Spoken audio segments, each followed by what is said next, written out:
भारत माता की, भारत माता की, छत्रपति शिवाजी महाराज की, धर्मवीर छत्रपति संभाजी महाराज की, जय भवानी, जय भवानी, जय जय जय जय जय भवानी, जय जय जय जय जय शिवाजी, जय श्री राम।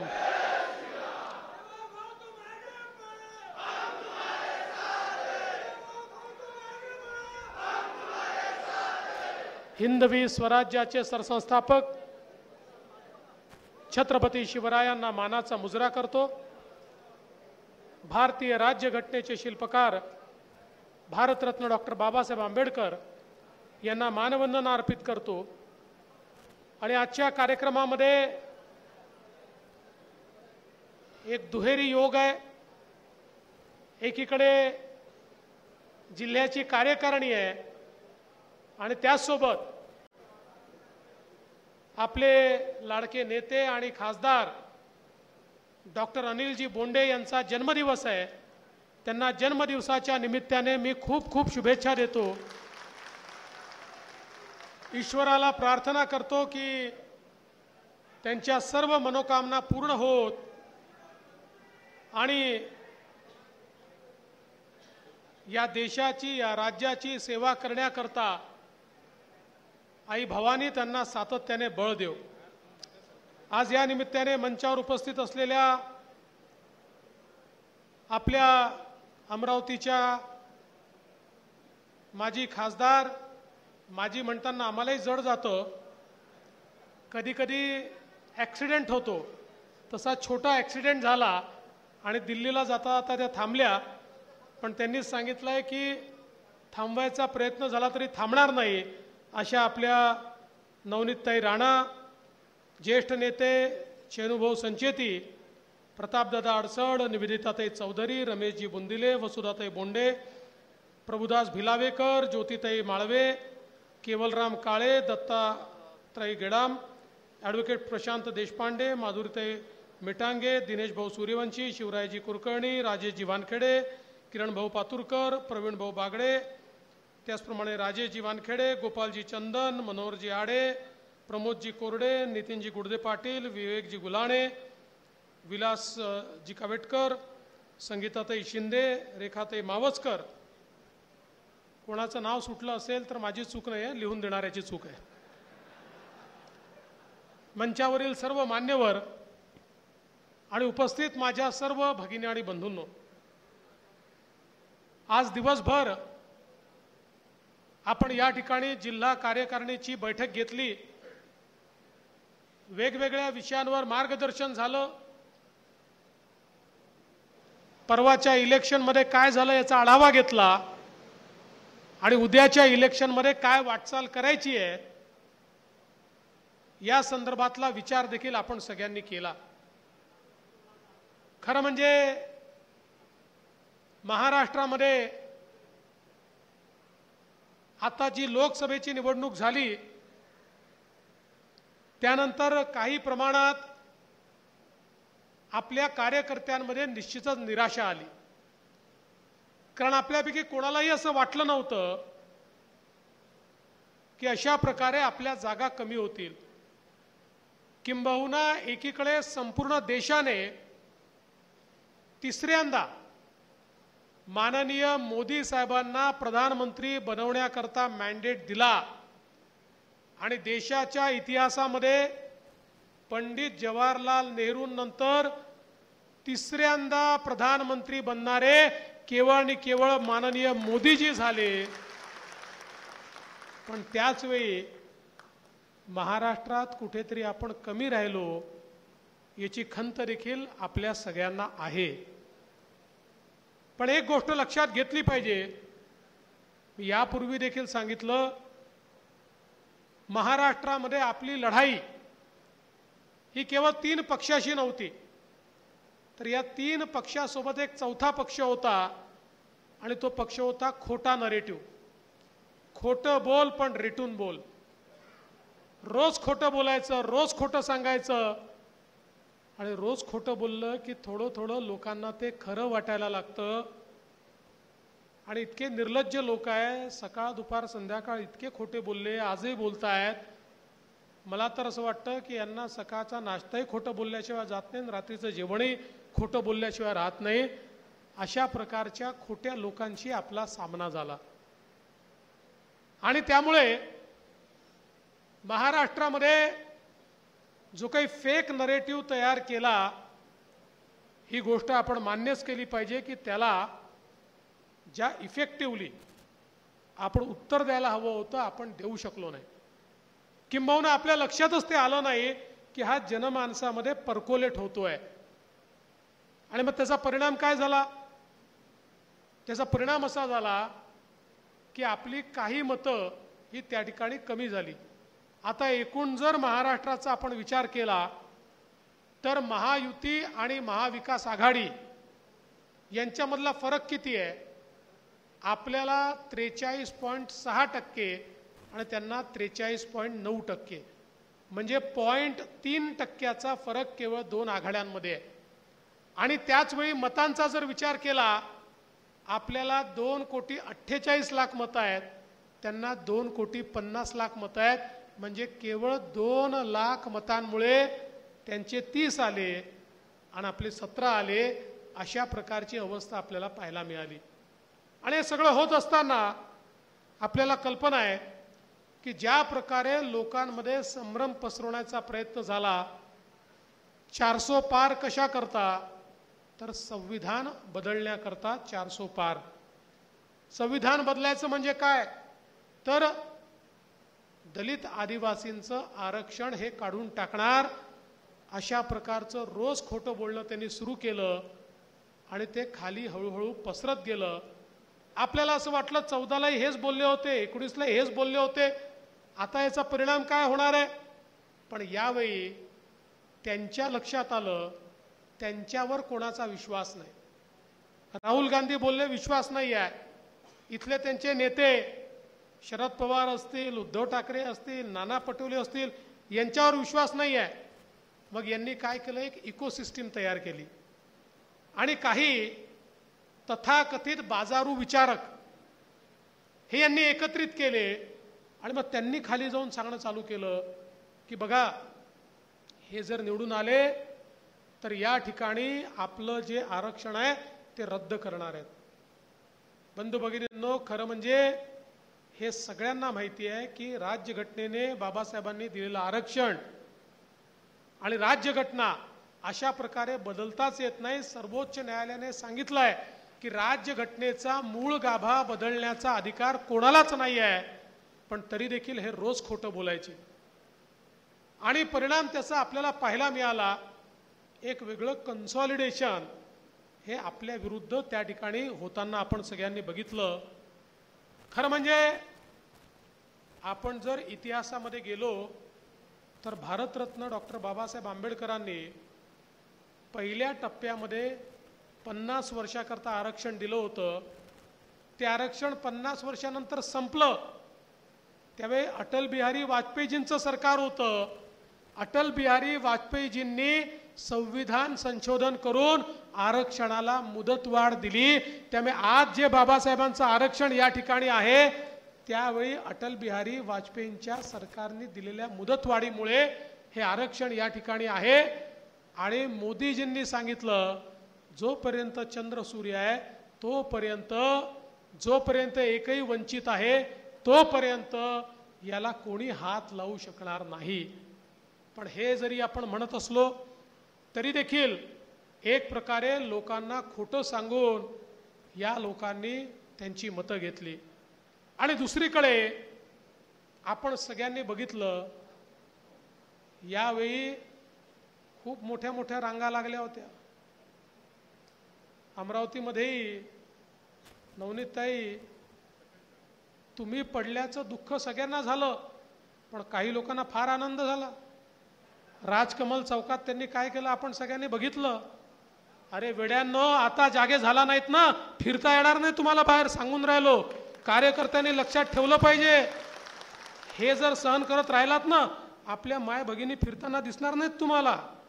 ज्या प्रकारचं दृश्य आपण अमरावतीमध्ये बघितलेलं आहे ना, हे जर दृश्य अशा प्रकारे आपण सहन करत राहिलो आणि आपण फक्त या ठिकाणी जाती जातीमध्ये विभाजित होत राहिलो, हाच खरा डाव आहे की या ठिकाणी हिंदू समाजाला नामोहरम करायचं, त्याला विभाजित करायचं आणि त्यानंतर हतोत्साहित करायचं. आपण या देशाचा इतिहास बघा. या देशामध्ये जेव्हा जेव्हा हिंदू समाज दुर्बल झाला, निर्बल झाला, त्यावेळी या देशाला पारतंत्र्यामध्ये जावं लागलं, गुलामीमध्ये जावं लागलं. जेव्हा जेव्हा या देशातला हिंदू समाज मजबूत राहिला, त्यावेळी या देशाला स्वातंत्र्य मिळालं. या देशाला कोणी गुलाम बनवू शकलं नाही. भारतीय जनता पार्टी कुठल्या जातीच्या धर्माच्या विरोधात नाही आहे. आम्हाला सगळे सारखे आहेत. आम्ही योजना तयार केल्या. हिंदू, मुस्लिम, शीख, ईसाई कोणी असो, प्रत्येकाला आम्ही आमची योजना दिली. पण हे होत असताना जर कोणी जाणीवपूर्वक या देशामध्ये विभाजनाचं बीजारोपण करणार असेल आणि आम्ही जर जागे होणार नाही, तर मला असं वाटतं की आम्हाला भविष्य असणार नाही. या निवडणुकीमध्ये आपण हे देखील बघितलं कशा प्रकारची एक वेगळी सूज या ठिकाणी होती. आणि मला खरं म्हणजे एका गोष्टीचं आश्चर्य वाटतं. बघा, कधी कधी पक्ष फुटतात, पक्ष वेगळे होतात, एकमेकांशी पटत नाही. पण ज्यांनी जाज्वल्य हिंदुत्व सांगितलं ते हिंदुहृदय सम्राट, शिवसेना प्रमुख बाळासाहेब ठाकरे यांचे चिरंजीव उद्धव ठाकरे हेही जेव्हा हिरव्या झेंड्याच्या तालावर नाचताना मी बघितले, त्यावेळी मला मनापासून दुःख झालं की आता या ठिकाणी खरं म्हणजे कोणाकडनं आपण अपेक्षा करावी. आणि म्हणून आमचा विरोध कुठल्या जातीला, धर्माला नाही आहे. आमचं म्हणणं एवढंच आहे, लांगुल चालन चालणार नाही. लांगुल चालन आम्ही खपवून घेणार नाही. सगळ्यांना या देशात समान अधिकार असेल, सगळ्यांना समान संधी असेल. पण एका वर्ग विशिष्टाला पकडून यांच्या मतांच्या भरोशावर आम्ही निवडून येऊ असं जर कोणी सांगत असेल तर त्याला कधीतरी आपण उत्तर देणार आहोत की नाही, हा प्रश्न आज आपल्या सगळ्यांना या ठिकाणी त्याचं उत्तर द्यायचं आहे. आणि म्हणून मी आपल्याला ही विनंती करण्याकरता आलो आहे. हे जे काही या ठिकाणी झालं ना, हा संयोग नाही आहे, हा एक प्रयोग आहे. पहिल्यांदा प्रयोग केला कर्नाटकात, तिथे यशस्वी झाले. मग प्रयोग केला भारतामध्ये आणि आता महाराष्ट्रातही तोच प्रयोग करण्याचा प्रयत्न त्यांचा चाललेला आहे. पण मला विश्वास आहे, आज ज्या प्रकारे आपलं सरकार हे मैदानात उतरलं, असं आहे की गाफील असताना एकदाच खिंडीत गाठता येतं. त्यांनी गाठून घेतलं. आता आम्ही गाफील नाही आहोत, कारण आम्ही छत्रपती शिवरायांचे मावळे आहोत. आम्हाला हे समजतं की आपल्याला जागं राहावं लागेल, त्यामुळे आम्ही जागे झालो आहोत. आणि आज बघा यांची अवस्था काय आहे. आपण साधी लाडकी बहीण योजना घोषित केली, घाबरले ना. आता हे म्हणतात इलेक्शन पुरतं आहे, इलेक्शन झालं की हे बंद करून टाकतील. काँग्रेसचे नेते तर कोर्टामध्ये गेले, म्हणाले लाडकी बहीण बंद करून टाका, लाडकी बहीण योजना द्यायची नाही. अरे तुमच्या का पोटात दुखतं? आम्ही जर आमच्या बहिणीच्या खात्यामध्ये 1500 रुपये महिन्याला टाकायला निघालो तर तुमच्या पोटात का दुखतं? आणि माझा सवाल आहे, हे म्हणतात तुम्ही 1500 देऊ शकत नाही, आणि मग तुमचे राहुल गांधी खटाखट खटाखट खटाखट जे देणार होते ते काय झाडाला लागणार होते? कुठनं आणणार होते? का त्यांना कुठला खजाना लागला होता की त्यांना हंडे सापडले होते? बंधू भगिनींनो, लाडकी बहीण योजना जी आपण तयार केली आहे, ऑगस्ट 15 ते 20 मध्ये जुलै आणि ऑगस्ट महिन्याचा हप्ता बहिणींच्या खात्यामध्ये आम्ही टाकून देऊ. आणि काळजी करू नका, ज्यांचे फॉर्म उशिरा येतील त्यांना सप्टेंबरमध्ये देऊ, त्यांना ऑक्टोबरमध्ये देऊ, कोणाला वंचित ठेवणार नाही. कारण हे सरकार बहिणींच्या पाठीशी उभं असलेलं सरकार आहे. तुम्ही बघा, आपण आमच्या बहिणींना ST मध्ये 50% सूट दिली. 50% सूट दिल्यानंतर त्याचा परिणाम काय झाला? जास्त महिला एसटीने प्रवास करायला लागल्या. अनेक वेळा महिला सांगायला लागल्या नवऱ्याला की तुम्ही घरी बसा, मी जाऊन येते. आणि त्याचा परिणाम असा झाला, महिलांनी जास्त प्रवास सुरू केल्यानंतर तिकीट अर्ध केल्यावरही एसटीला नफा झाला, एसटीला फायदा झाला. एसटीमध्ये महिला बसायला लागल्या तर एसटीला पॅसेंजर मिळाले आणि एसटीला फायदा झालेला आपण बघितला. लेक लाडकीसारखी योजना आपण आणली की ज्या योजनेमध्ये घरामध्ये मुलगी जर त्या ठिकाणी जन्माला आली तर त्या मुलीचं स्वागत झालं पाहिजे. आणि म्हणून ती 18 वर्षाची होत असताना 1 लाख रुपये त्या मुलीला मिळतील, अशा प्रकारची आपण लेक लाडकी योजना या ठिकाणी आणली. एवढंच नाही तर आपल्याला कल्पना आहे, आपल्या सगळ्या बहिणींना मुलींना उच्च शिक्षण आपण 50% फी सवलत द्यायचो. आपल्या सरकारने निर्णय घेतला, कुठल्याही देशाला जर पुढे जायचं असेल, मोदीजी नेहमी सांगतात त्या देशामधल्या ज्या महिला आहेत यांना जर मानव संसाधनामध्ये परिवर्तित केलं तर देश दुप्पट वेगानं पुढे जातो. आणि हेच प्रिन्सिपल मनामध्ये ठेवून आम्ही उच्च शिक्षणामध्ये आमच्या मुलींना 100% फीमध्ये सूट त्या ठिकाणी दिली. आणि खाजगी कॉलेजमध्ये देखील सगळी फी ही शासनाच्या वतीनं भरण्याचा निर्णय आपण घेतला. त्यामुळे मोठा फायदा आज आमच्या मुलींना शिक्षणामध्ये त्या ठिकाणी होणार आहे. हे वारंवार नरेटिव्ह द्यायचे की तुम्ही त्या ठिकाणी उज्ज्वलाचा गॅस दिला पण गॅसचे भाव वाढवले, गॅसचे भाव वाढवले. खरं म्हणजे आपण वारंवार सप्रमाण दाखवलं की 2013ला जे भाव होते ते भाव आतापेक्षा देखील जास्त त्यांनी वाढवले होते. पण हे लोकांच्या लक्षात राहत नाही. आणि म्हणून आपण निर्णय केला की ठीक आहे, शेवटी आमच्या महिलांना आपल्या घरचं बजेट बसवावं लागतं, सिलेंडर मोफत देण्याचा निर्णय घेतला जेणेकरून त्यांचं जे काही त्या ठिकाणी बजेट आहे ते नीट बसलं पाहिजे. आमच्या निराधार परित्यागत्या संजय गांधी निराधार योजनेतल्या सगळ्या ज्या महिला आहेत यांना 900 रुपये मिळायचे तेही 1500 रुपये करण्याचा निर्णय आज आपण या ठिकाणी घेतला. आणि मग नुसत्या लाडक्या बहिणींकरता नाही, लाडक्या भावांकरता देखील आपण निर्णय घेतला. आणि मुख्यमंत्री कार्य प्रशिक्षण योजना सुरू केली, ज्याच्यामध्ये एखाद्या आमच्या तरुणाला त्याच्या शैक्षणिक अर्हतेनुसार, मग तो 10वी असेल, 12वी असेल किंवा ITI असेल, पॉलिटेक्निक असेल, त्यानुसार जर कोणी नोकरी दिली तर 10,000 रुपये महिन्यापर्यंतचा त्याचा पगार हा राज्य सरकारच्या वतीनं दिला जाईल. आणि 10 लाख तरुणांना अशा प्रकारे नोकऱ्या देण्याचा निर्णय आपण घेतला. त्याची सुरुवात झाली. कालच नागपूरमध्ये 200 नियुक्तीपत्र मी वाटले. आणि याचा फायदा काय आहे? याचा फायदा असा आहे की पुढच्या काळामध्ये जेव्हा त्याचं प्रोबेशन पूर्ण होईल, त्याने चांगलं काम केलं असेल तर त्याला ते तिथेच ठेवतील. समजा त्यांच्याकडे जागा नसेल तर त्या अनुभवाच्या आधारावर त्याला दुसरीकडे जागा मिळेल. त्याला तिथे जागा नाही मिळाली तर जे प्रशिक्षण मिळालं आहे त्या प्रशिक्षणाच्या भरोशावर त्याला स्वतःचा व्यवसाय सुरू करता येईल, अशा प्रकारचं कर्ज देखील त्याला देण्याची व्यवस्था ही आपण या ठिकाणी सुरू केली. आज खरं म्हणजे आपल्या शेतकऱ्यांकरता आपण शेतकरी सन्मान योजना मोदीजींनी सुरू केली 6,000 रुपयाची. आपणही त्यामध्ये 6,000 रुपये टाकले आणि 12,000 रुपये शेतकऱ्यांना देण्याची सुरुवात केली. 1 रुपयात पीक विम्याची योजना आपण आणली. मला सांगताना आनंद वाटतो, सगळे रेकॉर्ड तुटले. 1,70,00,000 शेतकऱ्यांनी 1 रुपयात पीक विमा योजनेचा फायदा घेतला. आणि 1,20,00,000 पेक्षा जास्त शेतकऱ्यांना त्यांच्या खात्यामध्ये पैसे मिळाले. पैसे मिळायला सुरुवात झाली. काहींचे येत आहेत 8 कोटी रुपये, 8,000 कोटी रुपये आजपर्यंतचा रेकॉर्ड आहे.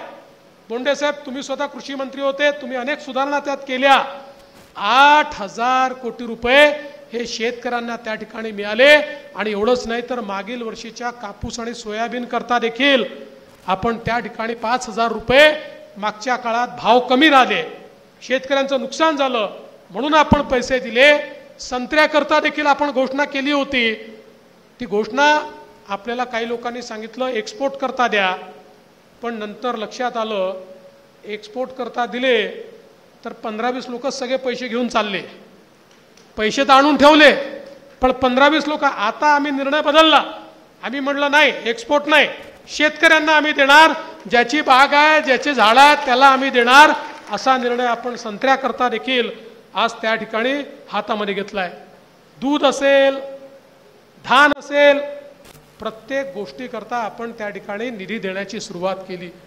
आणि आज आपण पाहतोय या सरकारने ज्या प्रकारे आपण परिवर्तन केलंय. आज विदर्भामध्ये विशेषतः समृद्धी महामार्गासारखा एक महामार्ग आपण तयार केला. विदर्भाचं चित्र बदलत आहे. अमरावतीला मागच्या काळात आपण टेक्सटाईल हब केला, आता PM मित्राचा टेक्सटाईल हब करतोय. 30-40 हजार तरुणांच्या हाताला काम मिळेल अशा प्रकारचा वर्ल्ड क्लास हब हा अमरावतीमध्ये त्या ठिकाणी आपण करतोय. आज आपण बघितलं रिद्धपूरला मराठी भाषा विद्यापीठ असेल, आमच्या हनुमान व्यायाम प्रसारक मंडळाला विद्यापीठामध्ये क्रीडा विद्यापीठामध्ये परिवर्तित करण्याचा विषय असेल. अनेक गोष्टी सांगता येतील की ज्यांनी अमरावतीचं चित्र, या जिल्ह्याचं चित्र बदलण्याचं काम आपण केलं. अमरावतीचं मेडिकल कॉलेज असेल की ज्याची सुरुवात आज आपण या ठिकाणी करतो. खऱ्या अर्थानं हे म्हटलं पाहिजे की 5 वर्ष आपले आणि 2.5 वर्ष आताचे, हे 7 वर्ष असे आहेत की ज्या 7 वर्षामध्ये सरकारच्या अजेंड्यावर सगळ्यात वर आपला विदर्भ होता, नाहीतर विदर्भाकडे कधी लक्ष दिलं नाही. आज आपण या अमरावती विभागामध्ये आणि नागपूर विभागामध्ये जवळपास 79 सिंचन प्रकल्प पूर्ण केले आणि ते पाणी आपण शेतकऱ्यांच्या शेतीपर्यंत नेलं. आणि आता तर देशातला गेम चेंजर प्रकल्प आपण हातामध्ये घेतलाय. मी 2019 साली त्याला मान्यता दिली होती. मध्ये सरकार नव्हतं, सगळं अडकलं होतं. आता पुन्हा सरकार आल्यावर पाठपुरावा केला आणि मला विश्वास आहे की पुढच्या कॅबिनेटला त्याला मान्यता देऊन त्याचे टेंडर आम्ही काढू. तो प्रकल्प म्हणजे वैनगंगा नळगंगा प्रकल्प. हा प्रकल्प अख्ख्या विदर्भाचं चित्र बदलणारा प्रकल्प आहे. आपण विचार करा की वैनगंगेच्या खालून तेलंगणाला वाहून जाणारं पाणी जवळपास 62 TMC पाणी नदी जोड प्रकल्पाच्या माध्यमातून बुलढाणा जिल्ह्यापर्यंत आपण नेतोय. आणि याच्यामध्ये नागपूर असेल, वर्धा असेल, यवतमाळ असेल, अमरावती असेल, वाशिम असेल, बुलढाणा असेल, हे सगळे जिल्हे, याच्यामध्ये वर्धा जिल्हा असेल, ते सगळे जिल्हे कव्हर होत आहेत. आणि जवळपास 5.25 लाख हेक्टर जमीन ही ओलिताखाली या एका प्रकल्पाने येणार आहे. 80,000 कोटी रुपयाचा प्रकल्प आहे. मी ज्यावेळी ह्या प्रकल्पाच्या संदर्भातली संकल्पना 2018 साली मांडली, लोक मला वेड्यात काढायचे, हे शक्य आहे का? 500 किलोमीटरची नदी तयार करताय तुम्ही. मी त्यांना सांगायचो, मी जेव्हा समृद्धी महामार्गाची घोषणा केली तेव्हा मला असंच वेड्यात काढायचे लोक की हे काही सांगतात, हे शक्य आहे का? पण 4-5 वर्षामध्ये तो महामार्ग आपण बनवून पूर्ण केला. मी तुम्हाला दाव्याने सांगतो की वैनगंगा नळगंगा सारखा प्रकल्प जो विदर्भाला इतकी समृद्धी देणार आहे की नंतर विदर्भातल्या शेतकऱ्याला मागे वळून पाहावं लागणार नाही, याच्या संदर्भातलं टेंडर देखील याच 2 महिन्यामध्ये आम्ही त्या ठिकाणी काढू आणि पुढच्या काळामध्ये हे काम देखील आपण पूर्ण करू. मी सांगण्याचा प्रयत्न एवढाच करतोय की या सगळ्या गोष्टी ज्या आपण या ठिकाणी केलेल्या आहेत, खऱ्या अर्थानं तुमच्या सगळ्यांची साथ, तुमच्या सगळ्यांचे आशीर्वाद होते म्हणून या ठिकाणी आपण करू शकलो. आज पुन्हा एकदा आपल्याला सगळ्यांना मैदानात उतरण्याची आवश्यकता आहे. बघा, मी तुम्हाला आज सांगतो, तुम्ही आजचा दिवस लिहून घ्या. मी पुण्यातही बोललो होतो, आपण जर मैदानात उतरलो तर या विधानसभेवर महायुतीचाच भगवा लागणार आहे. कोणी थांबवू शकत नाही, कोणी थांबवू शकत नाही. पुन्हा एकदा जनतेला हे लक्षात आलं आहे, खोटं कोण आहे आणि खरं कोण आहे. जनता आपल्या पाठीशी आहे आणि म्हणून एकदा ताकदीने मैदानात उतरावं लागेल. या खोट्या लोकांना त्यांची जागा दाखवावी लागेल. जे लोक या ठिकाणी केवळ सत्तेवर आले की पैसा जमा करतात आणि सत्ता गेली की यांना गरीब आठवतो, सत्ता गेली की शेतकरी आठवतो. माझा यांना सवाल आहे, अरे 60-65 वर्ष या देशामध्ये तुम्ही राज्य केलं. या 60-65 वर्षात तुम्ही राज्यावर असताना तुम्हाला शेतकरी का आठवला नाही? तुम्हाला शेतमजूर का आठवला नाही? तुम्हाला गरीब का आठवला नाही? तुम्हाला SC ST का आठवले नाहीत? सत्तेवरनं गेले की यांचे पोपट बोलणं सुरू करतात. सत्तेवर आले की तोंड मिटून गप्प बसतात. कारण सत्तेवर आले की तात्काळ स्वतःची घरं भरणं, आपल्या तिजोऱ्या भरणं, वेगवेगळ्या प्रकारचे स्कॅम करणं, यांना सत्ता तुमच्या भल्याकरता, आमच्या भल्याकरता, सामान्य माणसाच्या भल्याकरता नको आहे. यांना सत्ता ही केवळ राबवायची आहे. पैशातनं सत्ता आणि सत्तेतनं पैसा, एवढीच यांची मानसिकता आहे. आणि म्हणून आपल्या सर्वांना माझी विनंती आहे की अपघात झाला, आता चिंता करू नका, आता मैदानात उतरा. मला विश्वास आहे, मग तो अमरावती जिल्हा असो की वर्धा जिल्हा असो, सगळ्या जागा आपण जिंकू शकतो. अशा प्रकारची अवस्था आज आहे. केवळ तुमच्या मनामध्ये जिंकण्याची उर्मी पाहिजे. मी पुन्हा एकदा सांगतो बघा, छत्रपती शिवरायांचे मावळे संख्या असायची 5000, खानाची फौज असायची 1 लाखाची. पण छत्रपतींच्या मावळ्याला हे माहिती होतं, मी केवळ माझ्या राजाकरता लढत नाही आहे, मी देव, देश आणि धर्माकरता लढतो आहे. आणि म्हणून ते ज्यावेळेस त्या 1 लाखाच्या फौजेवर तुटून पडायचे, त्या फौजेला सळो की पळो करून ठेवायचे.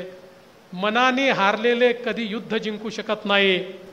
ज्यांच्या मनामध्ये जिंकण्याची उर्मी आहे तेच युद्ध जिंकू शकतात. अरे एकदा ताकदीनं उतरा. आणि मी खरं म्हणजे आपल्याला एक गोष्ट अजून सांगतो, आपलेही काही कार्यकर्ते असे असतात जे सकाळपासून संध्याकाळपर्यंत उदासीनता फसवतात. आमच्या नागपूरच्या भाषेत त्याला बोहारी फैलवणं म्हणतात. ज्याला भेटला तर आता काय होणार आहे, झालं तर काय फरक पडतो, आणि तुले काय भेटलं, आणि तुनं कशाला केलं. जे सकाळपासून संध्याकाळ म्हणजे ज्याची गाडी फुल स्पीडमध्ये असते त्याच्याही गाडीत खोडा टाकून त्याला पूर्ण थंड करून टाकतात. अशा कार्यकर्त्यांना हात जोडून विनंती आहे, 3 महिने तुम्ही घरी बसले तर 3 महिन्याने तुम्हाला सत्ता देतो, मग तुम्हाला काय करायचं आहे ते तुम्ही करा. ज्यांना लढण्याची इच्छा आहे अशा कार्यकर्त्यांनी मैदानात या. असे मावळे जर सोबत आले तर छत्रपती शिवरायांच्या आशीर्वादाने पुन्हा एकदा या महाराष्ट्रामध्ये तुमचं सरकार आणून दाखवेल, हा विश्वास तुम्हाला देतो. आणि माझं बोलणं संपवतो. धन्यवाद. जय हिंद. यानंतर आभार